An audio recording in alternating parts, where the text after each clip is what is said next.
Бүгүн жаңы тема өтөбүз. Темаларыбыз интенсивдүү өтүлүп атат, бирок муну аябай көп кайталап өздөштүрөбүз. Бүгүн силер менен түшүнүктөрдүн үстүндө жүргүзүлгөн логикалык операциялар деген жаңы теманы үйрөнөбүз. Теманы жазып алсаңар болот. Суроолорду түшүнбөгөн нерселерди чатка жаза бергиле. Теориялык бөлүмү бүткөндөн кийин бардык суроолорго жооп берем. Анан үй тапшырмаларды текшеребиз. Биринчи параграф балдар түшүнүккө аныктама берүү дейт. Мисал үчүн силер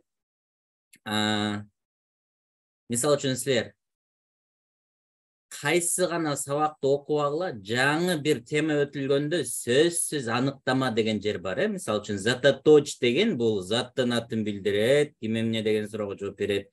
Ошондой эле сүт эмүүчүлөр булар ушундай деген аныктамасы бар. Мышыктар булар мындай, карыштылар мындай, химиядан болсо атомдор мындай, молекулалар мындай, кыскасы аныктамасы бар. Ошол аныктамасы логикалык эрежелердин негизинде болуш керек. Мына ошону силер менен үйрөнөбүз. Ошондо бүгүнкү күндөн баштап бул теманы жакшы өздөштүрсөңөр, силер каалаган бир түшүнүктү алып туруп, ошонун аныктамасын өзүңөр бере аласыңар да. Аныктамасын эгерде бере алсаңар, анда аябай жакшы түшүнөсүңөр теманы. Түшүнүккө аныктама берүү бул түшүнүктүн маанилүү белгилерин көрсөтүү. Маанилүү белгилери десе эмне? Мисал үчүн мен ручканы колума алсам, ушу ручканын маанилүү белгилери бул кагазга жазуу мүмкүнчүлүгү. Эң негизги мына айырмачылыгы көрдүңөрбү ручканы? Кагазга жазбаса бул эмне кереги бар ручка?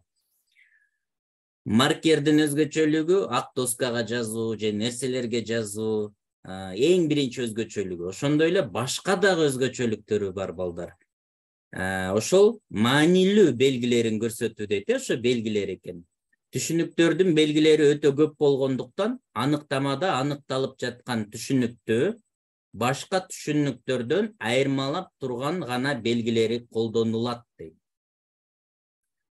Түшүнүктүн белгиси эмне, түшүнүктүн касиети эмне дейт. Ушул жерде балдар мына кыргызча эле сөздөр болуп турат. Бул силерге тапшырмада түшүнүктүн белгиси, белги деген мааниси кандай болот? Өзүңөр кичине изилденесиңер, булар үй тапшырма.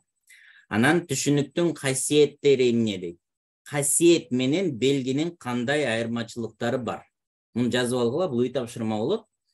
Анан кийинки сабакта дагы суроолоруңарга жооп берип, муну кененирээк үйрөнөбүз. Так, жазып алдык. Аныктамада балдар формуласы мындай экен. Предметтер боюнча негизги билим кыскача түрдө билдирилет. Мисалы үчүн чоң бир тема болсо, аныктамага ошонун каймагы берилет да. Башкача айтканда чөөгөсү берилет десек болот. Аныктаманын формуласы төмөндөгүчө. Түр деген, ошо түр мисал үчүн канцелярдык товарлар десек, бул түр болот, Силер менен түшүнүктөрдөн үйрөнгөндө түр, анан тек деген түшүнүктөрдү карадык го. Багыныңкы багындыруучу, мисал үчүн багындырып турган чоңураак түшүнүк бул түр болот. То есть тек болот. Мисалы, канцелярдык товарлар деген түшүнүктү ала турган болсок, бул тек түшүнүк деп коет. Ата теги деп коет го, ошондой эле түшүнүктөрдүн дагы теги бар да. Анан канцелярдык товарлардын ичинде ручка, тетрадь, сызгыч, өчүргүч кирет. Ушул ручка, тетрадь, сызгыч, өчүргүчтөр балдар, булар түр түшүнүгү болот. Буларды бая биологияда көбүнчө каралат да, класстар деп бөлөт го, жаныбарларды, жандыктарды түрлөрү, класстар, тек деп бөлөт. Мына ушул нерсе да, бул бардык илимдин сфераларында бар. Демек, формула ушундай экен, түр деген деп туруп түрдүн айырмачылыгын айтат экенбиз. Мисал үчүн мышык, болбосо мына жолборс деген, көрдүңөрбү, мына формулага салып атабыз. Түрдүн ордуна жолборсту коебуз, жолборс түр да. Түрдүн айырмачылыгы эмне? Кандай айырмачылыктар бар жолборстун? Так, азыр. Жолборстун кандай айырмачылыктар? Муну айта берейин, Жолборстун мисалы бул мышык сымалдуулар классына кирет, Мышык сымалдуулар классында ошондой эле мышык сымалдуулардын ичинде чоң мышыктар бар да. Чоң мышыктардын ичинде жырткыч, териси чарала болгон, Жаныбар десек, мына көрдүңөрбү?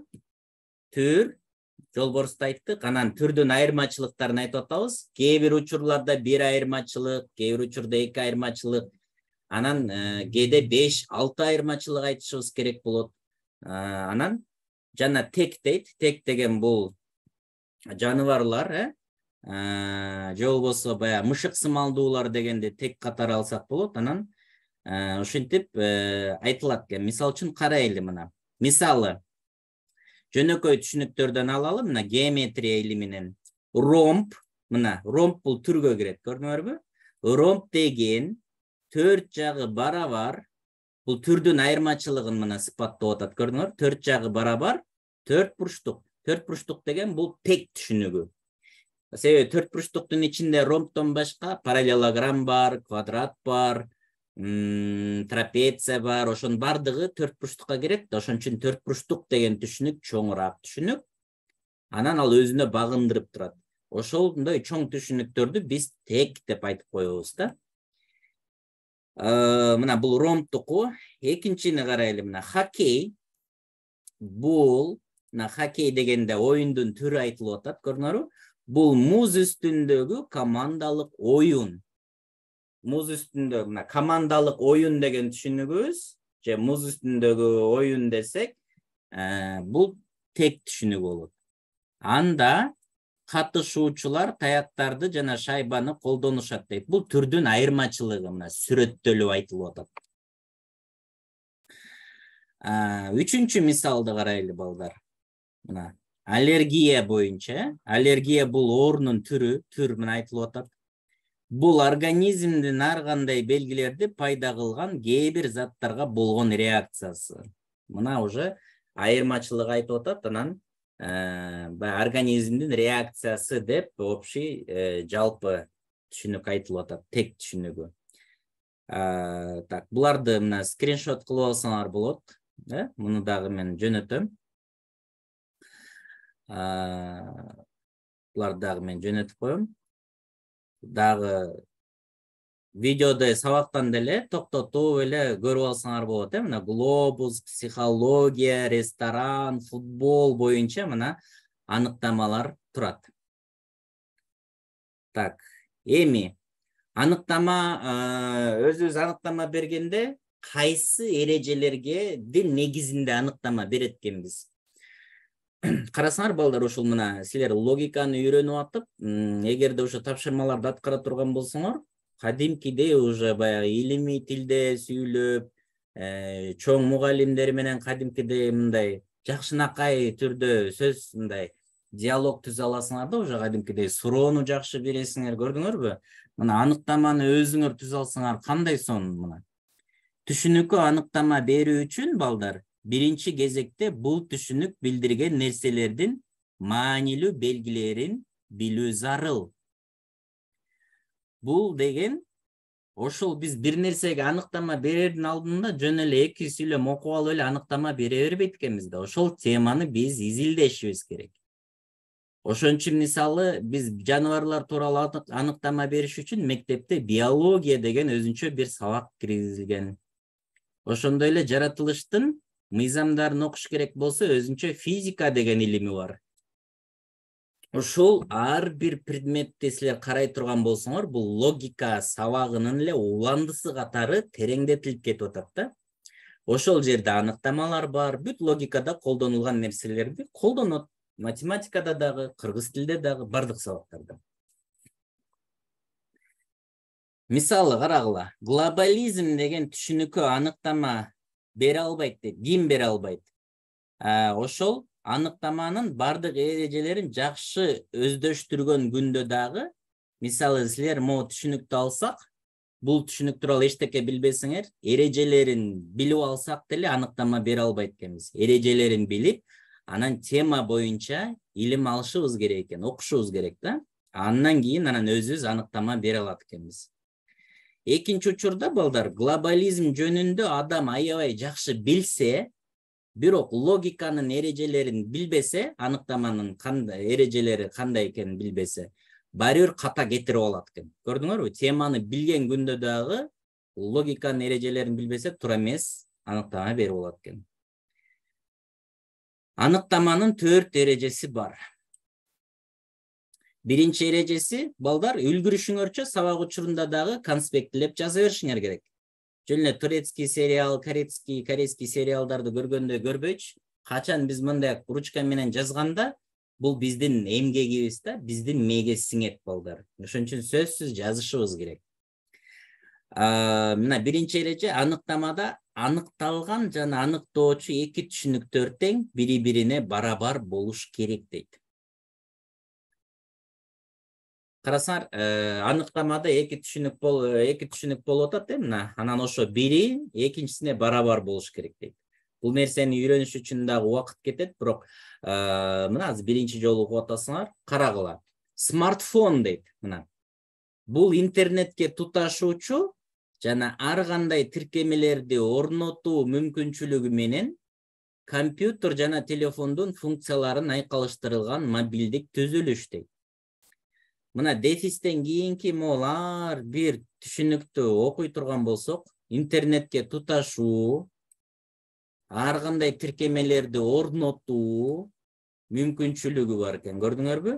Компьютер жана телефондун функцияларын айкалыштырган дейт. Ошол учурда эле компьютер сыяктуу иштейт, и телефон сыяктуу иштейт.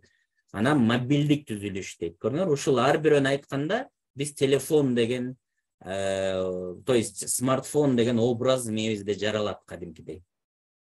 Эми карагыла, жогорудагы мисалга көңүл бурсак, смартфон деген аныкталуучу түшүнүк, биринчи түшүнүктү аныкталуучу деп коебуз, монун бардыгын аныктоочу түшүнүктөр деп коебуз.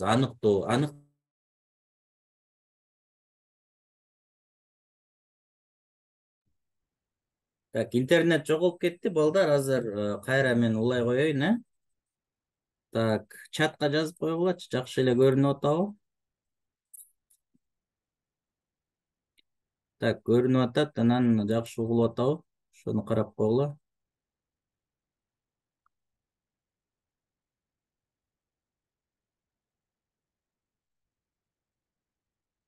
Мисалы,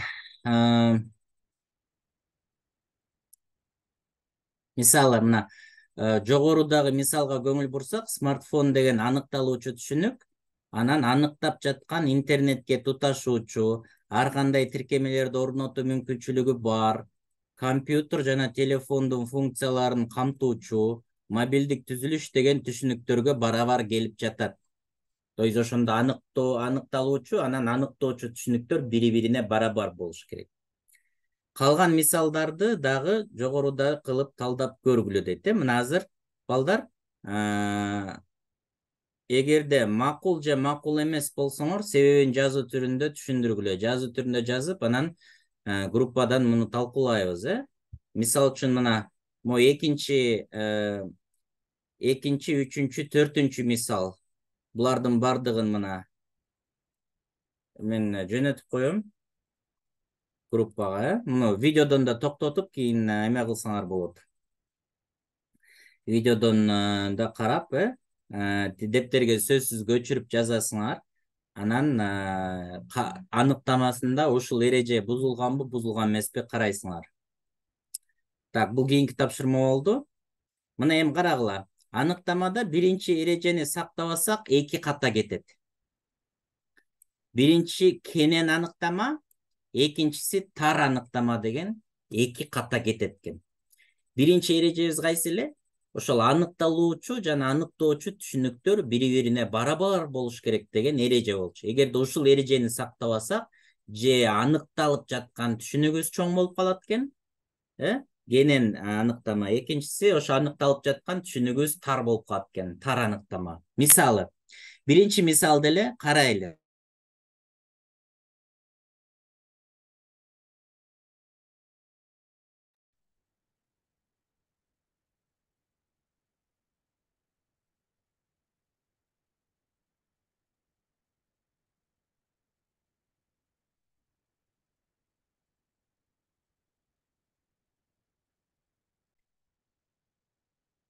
Биринчи мисалды алсак, смартфон бул интернетке туташуучу жана ар кандай тиркемелерди орнотуу мүмкүнчүлүгү бар мобилдик түзүлүш деп аныктама берип койсок балдар, анда биз ноутбук, планшеттерди деле элестетип алабыз да.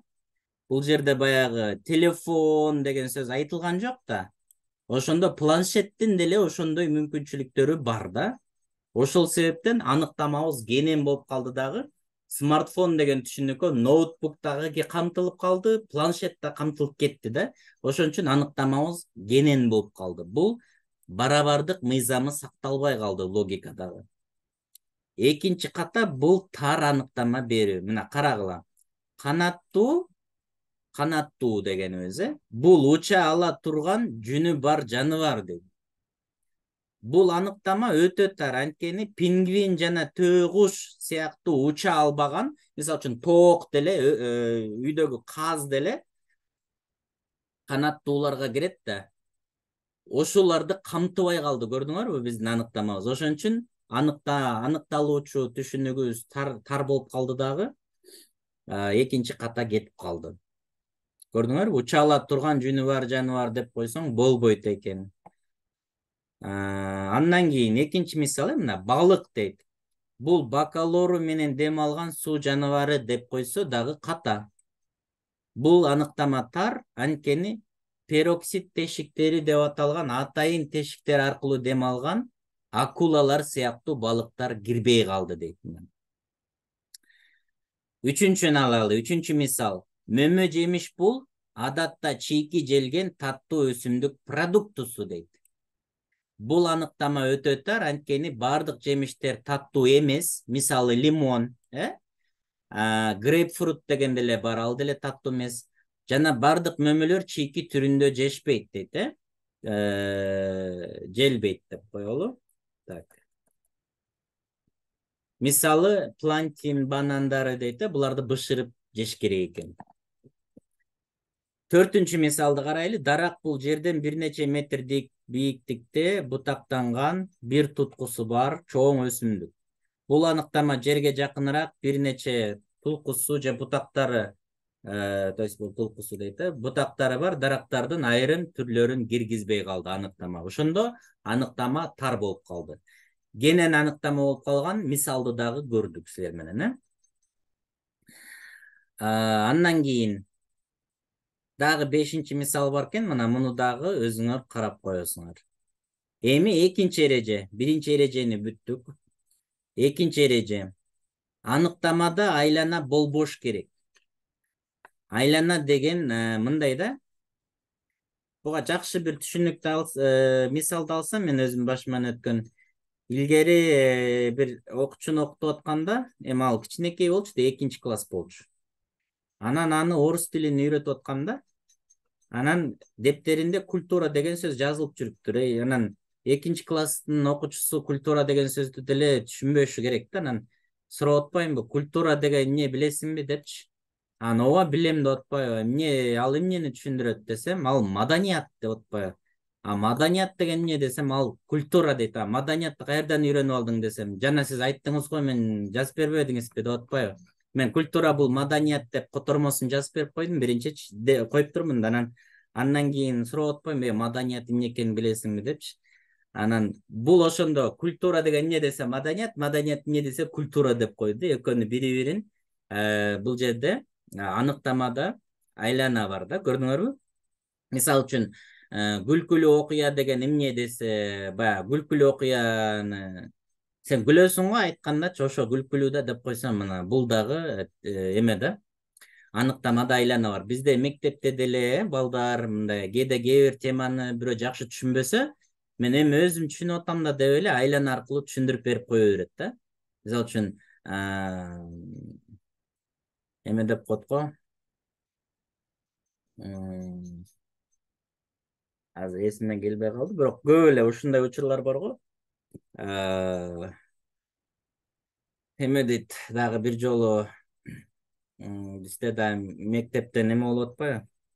Геометрия сабагы болуп атат, анан мугалим айтты да, эми өзүңөр түшүнгөнүңөр боюнча түшүндүрүп бере бергиле, айлана деген эмне депчи. Анан Эми айлана бир окуучу айтып атат, өзүм түшүнгөндөй эле түшүндүрүп бере берейин деп мугалимге айтса, ооба түшүндүрүп бере десем, айлана деген бул бизди айлана чөйрөбүз курчап турат го, ошол айлана депчи.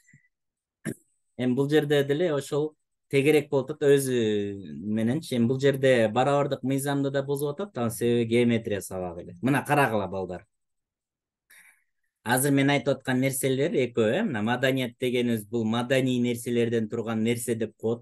Китеп бул колуңузда китеп болгондо окуган нерсе деп койсо, мына музыка деген качан музыка угасыз го, ошол деп койсо, мына бул айлана да ошол аныкталып жаткан нерсе менен эле өзүн түшүндүрүп коет да.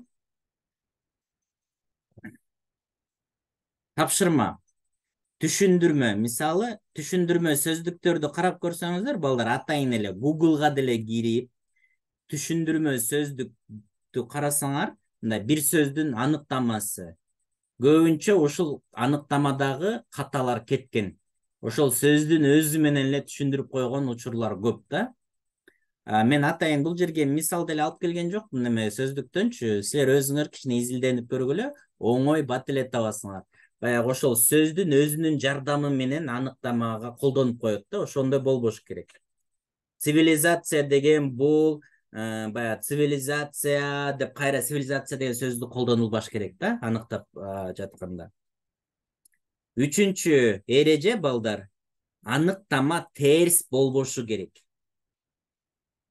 Мисалы, алма бул картошка эмес деп койсок, эч нерсе түшүнө албайбыз. Чынбы? Алма, то есть аныктама терс болбош керек экен. Төртүнчү эреже, аныктамада бардык мыйзамдар, барабардык мыйзамы колдонулуш керек. Ошо барабардык мыйзамы жана биринчи эрежени сактаганга эме болот да. Биринчи эрежени сактаганга түрткү болот. Баягы барабар болуш керек деп атпайсызбы? Аныктама таар кенен болуп калбайчы. Мисалы, Арыстан бул жаныбарлардын падышасы деп койсо, мисалы, бул жерде падыша деген сөз башка мааниде колдонулуп атат. Өтмө мааниде, метафора болуп атат бул жердечи. Ушул аныктамада эч кандай метафоралар, баягы стилистикалык приемдор колдонулбаш керек да. Так, даана, жөнөкөй сөздөр менен түшүндүрүлүш керек. Логикалык ой жүгүртүү ушундай болот да, математикалык ой жүгүртүүгө барабар да бул логикалык ой жүгүртүү. Эми балдар карагыла. Бул аныктама жөнүндө кеп кылдык. Эми аныктаманы алмаштыруучу ыкмалар дейт. Себеби биз тилде бардык нерсени аныктамага сала албайбыз, балдар. Ошол себептен бул жерде окуу жана түшүнүү бар го. Окуу жана түшүнүүнү окуп атканда дагы мына ушул аныктама колдонулат. Анан аныктаманын алмаштыруучу ыкмалар да колдонулат. Мына карагыла. Көрсөтүү ыкмасы бар экен. Сүрөттөө, мүнөздөө, салыштыруу, айырмалоо.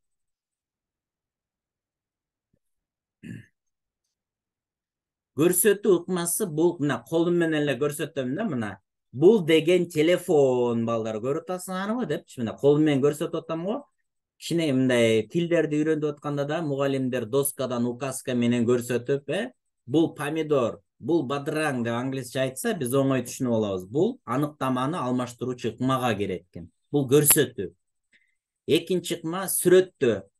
Сүрөттөөдө биз ошо предметтин сырткы түзүлүшүн сүрөттөйбүз. Мисалы үчүн сүрөттөө дегенде мына мисалы үчүн телефон, уюлдук телефон десек, бети айник, төрт бурчтук, узундугу там 15 сантиметр, туурасы там 6-7 сантиметр деп анан мындай кара түстө, аркасында ушундай камерасы бар деп биз сүрөттөп атабыз.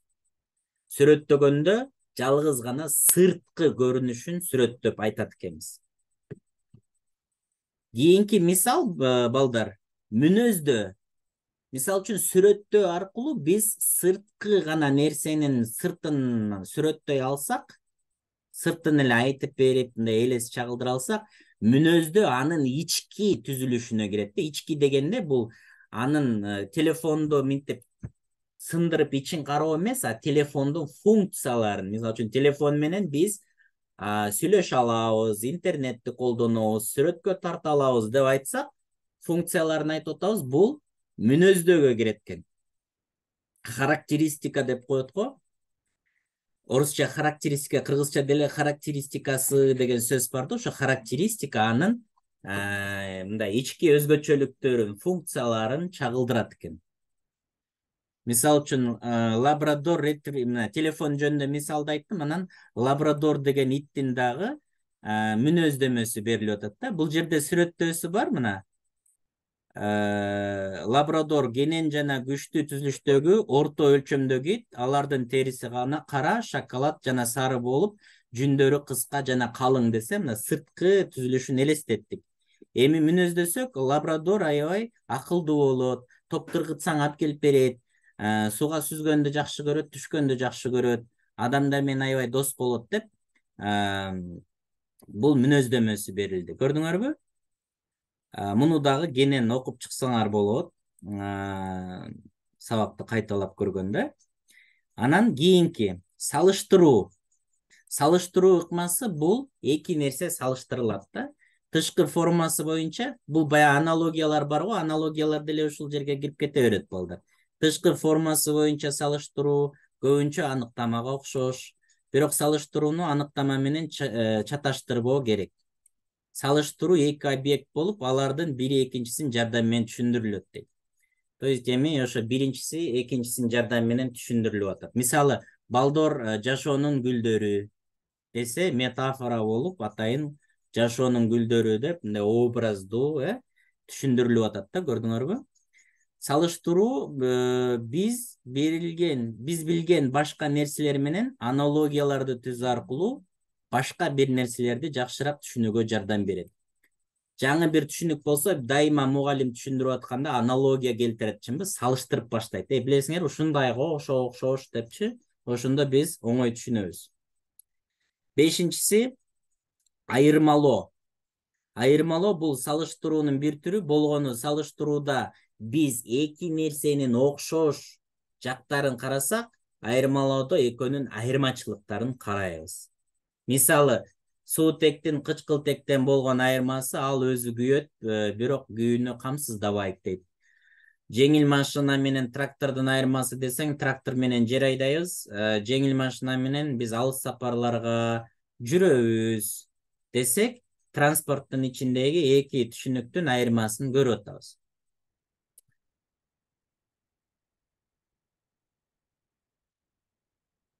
Үй тапшырма, ушул мен берген тапшырмалардын бардыгын аткаргыла, видеону кайра кайталап көрүп